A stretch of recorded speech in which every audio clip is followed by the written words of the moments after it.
So in the previous video I created the basics of a questionnaire, and now I'm going to add some questions to the questionnaire, which of course is a pretty important part of any questionnaire. So here I am again logging in, and this time on the I have to enter my password again because I have dual roles in the system. So I'm logging in as editor, click login, and now on my list of owned questionnaires I've got the questionnaire that I just created in the previous video.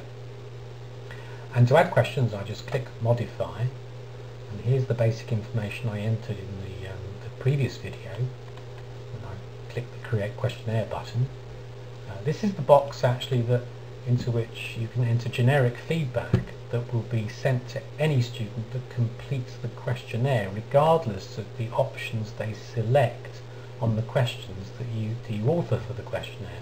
I didn't put anything in that box, but I can still put it in now, and I'm just going to, because this questionnaire is about an essay assignment, I'm going to put in some generic advice on how to write good essays. Anyway, so that's in there, and now what I can do is click save on that,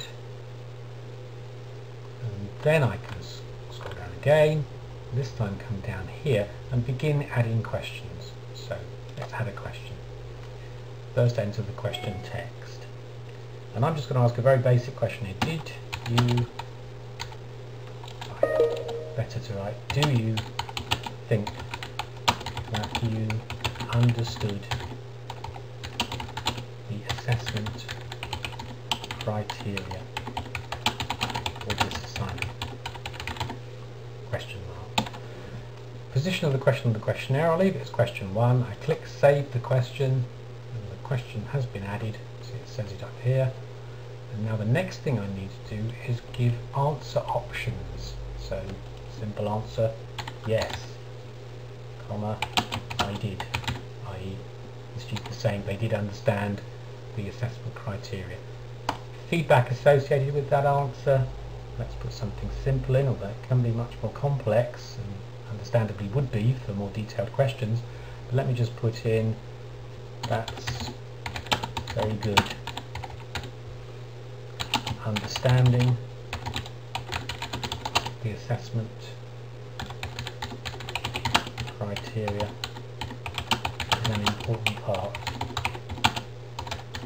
of addressing any assignment.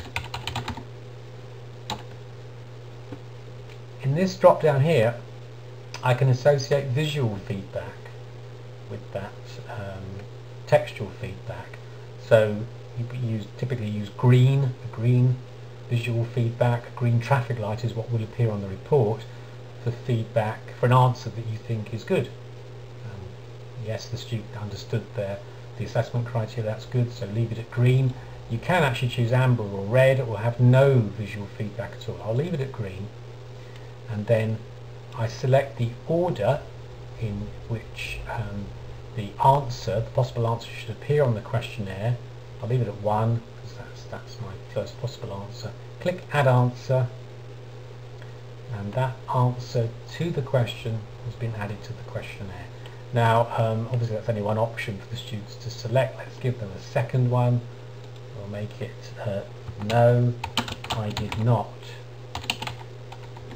understand the assessment criteria. If they select that, the feedback that I'll want the system to provide to them in the eReflect report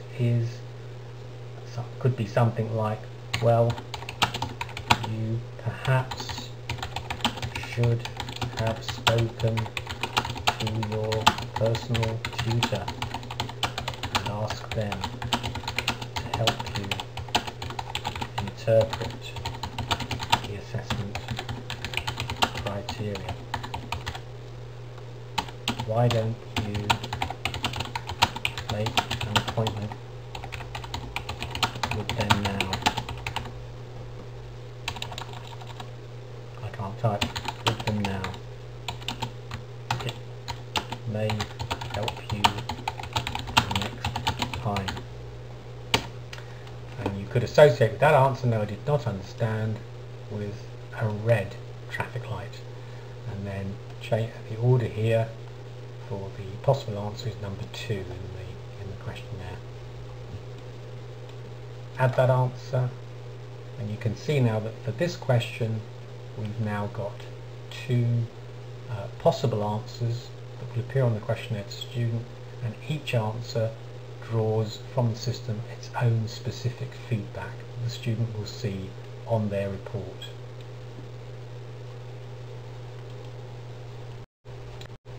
So in the previous